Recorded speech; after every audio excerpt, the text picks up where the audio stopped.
All right, welcome to the Sharp Mind Show, episode 70. That's right, we made it to 70 episodes. I'm Nate, the Fit Future MD, your host. Make sure you shop at InserCell.com and pick you up a cool, inspirational t shirt today. And check out my wife's new book, Dylan and Davina, The Adventure Begins, available on Amazon. All right, so it's been 43 days of the government shutdown. Well, the 43 days has ended as President Trump signs into law the extension of funding until January 30th. Now, what does this mean for you? Basically, this means that the 2 million federal employees that weren't getting paid are going to have paychecks, right? Are going to be able to buy Christmas presents, are going to be able to participate in Black Friday, that type of thing. However, if I'm them and I know that they're going to do this again January 30th, I'm going to be putting those paychecks away, and we will have Christmas after January because, you know, they basically kicked the can down the road here, right? That's basically what this means.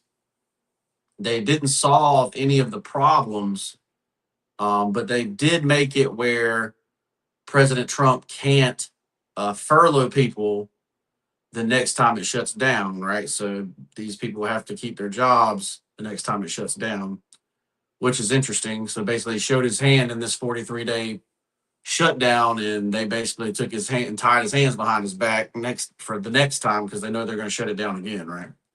Let's say this is I think the third shutdown with under Trump. For whatever reason, the parties just can't agree with each other on what to do on things. But that's pretty much what it means for you is that, the federal government's basically going to get paid and um, services will be it's basically back to normal and the holiday season will happen. But like I said, if I'm these federal employees, I'm taking my paychecks and I'm putting them up because we're probably going to have a longer shutdown January 30th when the Democrats or the minority leadership don't get what they want by January 30th, right? So keep that in mind. Let me know what you think of this historical 43-day shutdown. Like, I know Trump wants to be in the record books, but I don't think this is the record book he's really trying to go for here. So keep that in mind. And let me know what you guys think about this shutdown. All right. So I think we all kind of seen the video, but the new built bridge collapses in China after a landslide, right? Authorities say a roughly 2,400-foot long bridge, Hongqi Bridge, which connects Sichuan and Tibet, was closed Monday after cracks began to appear on the slopes and roads in the mountain region, right? And then you all saw the video. Basically, you see the landslide coming down, and it basically takes out the bridge, and the part of the bridge attached to the mountain just kind of goes like this, right? So, everybody basically been making a joke. Of course, it fell. It's made in China, right? Because basically making fun of all the Chinese junk that we have, where it basically lasts for a year, and that's it. You got to buy it again if you want to have it. So, but luckily, no one was injured during this bridge collapse because if this was America, there would have been people on the bridge. You know what I mean? Like, nobody would have been looking for cracks on the bridge. Like, the potholes on the bridge would be normal in the United States, right? So, I don't know. We got bridges that have been up for 100 years, probably. So, you know, um, but this bridge was supposed to be like this monumentous thing, right? Like how fast they put it up, how long it was. that kind of thing. And obviously, they did not count on landslides. But as you saw with the North Carolina mountains, um, weather anomalies can take out roads, can take out bridges, and leave you stranded in an area. So um, China is not the only place where this kind of stuff happens, right? So,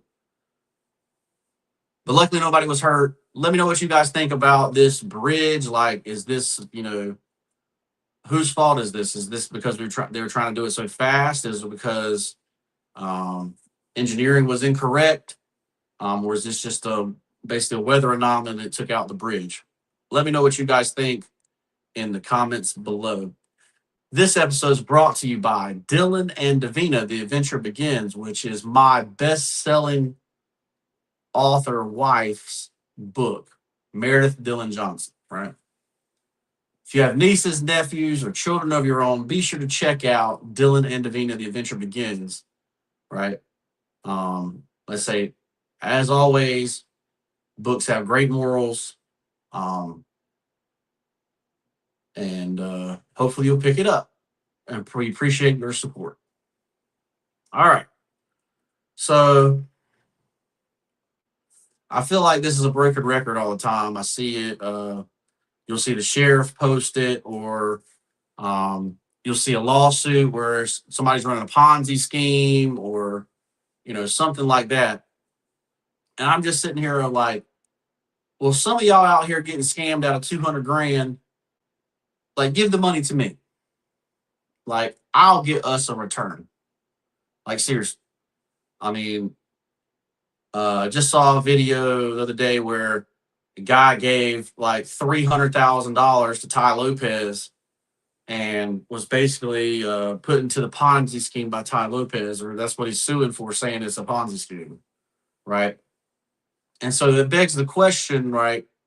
What does real opportunity look like, right? So to me, if you're putting up this kind of money, 200 grand, $1 million, that kind of money, like, number one, you've done something to have this kind of money, right? So, like, if you haven't already exhausted everything to make that kind of money increase with the one cash flow, with one thing that's flowing cash to you first, you should probably max that out, right?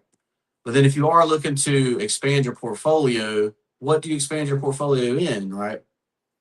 And but this is just people getting scammed out of money that I'm talking about. I'm talking about, like, oh, grandma, gave the credit card to this, and bam, took all their money out of their bank accounts. And let's say I've heard stories where people, like, put up their whole retirements on stuff like this. And I'm like, what are you talking about? Why would you do that? Right. So keep that in mind. Number one, we're not here for developers. Right. So a lot of people will give their money to developers to develop land, make housing, or make apartments, or that kind of thing. We're not giving our money to developers, right? We want the project to already be finished, and us purchasing into the project where we're getting cash flow from the project immediately, right? Number one.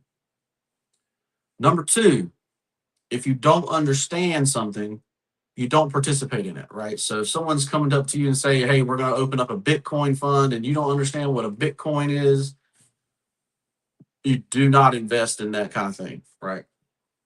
So for me, the ones that are easiest to understand is the stock market and real estate, right?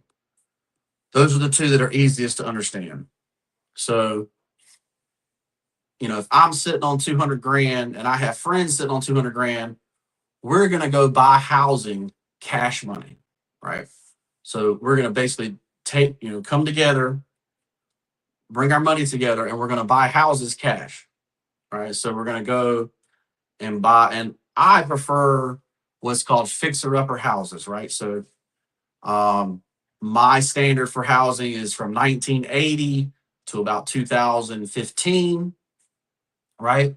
So I'm looking for houses that are but 10 years older, 10 years old and more to 30 years old, almost 30, 25 years old, 26 years old, 30, 40, 46 years old, sorry. Um, but basically the reason I'm doing that is because there's value to be added to the home, right? You can update things in the home and make the house worth more than what we paid for, right? Um, and it's not just going in there and cheating people. So what people do with apartments is they'll come in and start raising the rents on people, and they'll claim, okay, now it's worth more money. But these people, as soon as their year comes up or they find a place that's cheaper, they're gone, right? So it's kind of a fugazi. Whereas if you're doing it with single family homes, um, number one, you can do it without debt, right? So we're not in debt. We can't lose the home. And then number two, you can actually add real value to the property, instead of uh, a fugazi ad, right? A fake ad to the property. It's like then again, um, other than the last couple years, residential housing has people to sell it back to, right? So if you update the house and you don't want to be the renter, obviously being the renter would be profitable as well. But you're sitting there automatically, you're going to make an extra $2,000 a month because you don't have a mortgage payment, right? Um, but if you are, you can flip houses as well. But there's always somebody. So when you do an investment, you always think about what's your exit strategy. And your exit strategy, instead of it being to 10 people, an exit strategy for a house could be for the thousands of people that are moving into the area, right? So that's why I like this version of real estate, right? So if you really are trying to invest a couple $100,000 or more in credit or investor, hit me up and we'll start making deals together, okay, for real estate. But that's my way of doing real estate. That's the way I would want to do it. Uh, you know, that's the way we did an Airbnb. So, you know, that's the way I would do it, right? So keep that in mind.